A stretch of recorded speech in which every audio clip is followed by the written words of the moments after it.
À ce débat du jour aujourd'hui qui porte sur la hausse des prix de certains produits constatés sur le marché.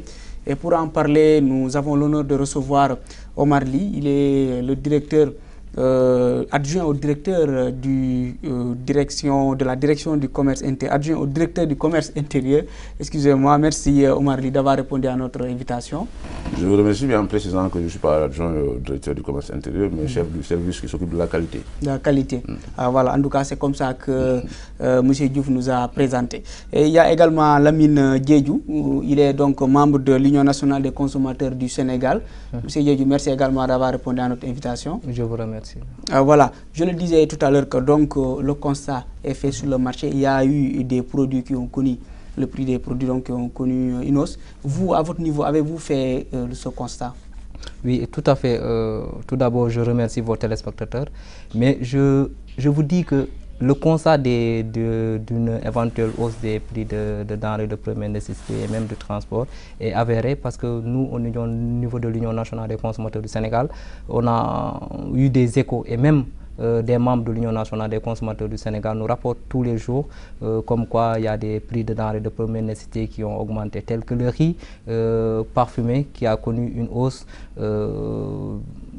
allant de, comment dirais-je, 15 500 à 17 000 francs et aussi le prix du transport qui a connu une hausse et même le directeur du commerce intérieur qui a affirmé qu'il y a une hausse et que l'État trouve ça anormal. Donc aujourd'hui, dire qu'il y a une hausse des denrées de première nécessité, c'est tout à fait légitime parce que ça s'est constaté sur le terrain. Est-ce que c'est seulement le prix du riz que vous avez fait le constat? Non, ce n'est pas tout à fait le prix du riz parce que de toute façon, il y a des prix qui varient entre différents quartiers de Dakar. Vous allez à la SICAP Liberté, le prix du riz, comment on le vend, ce n'est pas la même chose au niveau de Sacré-Cœur, au niveau de Niaktali ou de Grand Dakar.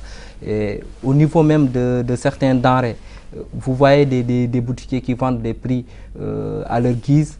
Et chaque fois qu'on leur pose la question, ils nous parlent de libéralisation des prix. Donc aujourd'hui, je dis que même le consommateur est impuissant par rapport à ces commerçants qui vendent des prix selon leur convenance. Parce que nous sommes dans un système libéral qui fait que certains produits sont vendus à des prix excessifs et selon aussi le quartier où se trouve peut-être le boutiquier.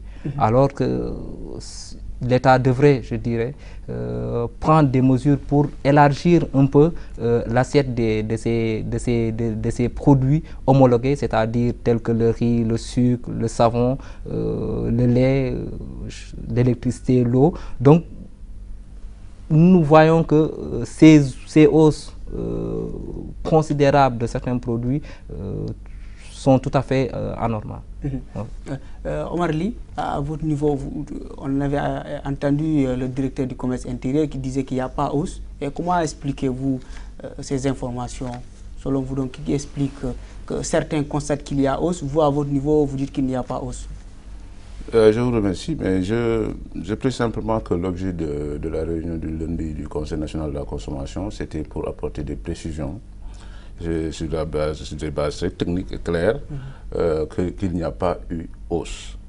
En tout cas, par rapport aux produits dont la presse avait fait écho en disant que ces produits-là avaient pris l'ascenseur. Qui dit ascenseur, c'est comme si ces produits-là avaient connu une hausse fulgurante d'un niveau inacceptable, ce qui n'est pas le cas. Je donne l'exemple, par exemple. Malgré le constat fait sur le terrain. Je donne l'exemple de l'huile. La plus grande société de la place qui produit la plus grande quantité d'huile consommée au Sénégal a eu même à réagir par rapport à cela en disant, en envoyant une lettre de protestation et même de précision pour dire que l'huile n'a pas bougé. À leur niveau, ils n'ont pas fait bouger leur prix. Cela veut dire simplement qu'il y a une spéculation au bout de la chaîne. Okay. Et s'il y a une spéculation au bout de la chaîne, si le produit est concerné par la fixation autoritaire ou par l'homologation, l'auteur de cette spéculation fait l'objet de sanctions très sévères. Et ça, c'est notre travail, nous le faisons tous les jours. Est-ce que vous avez donc, dans ce cas, constaté qu'il y a une spéculation réellement? Je vous dis que tous les jours que Dieu fait, il y a, je ne dis pas que c'est tout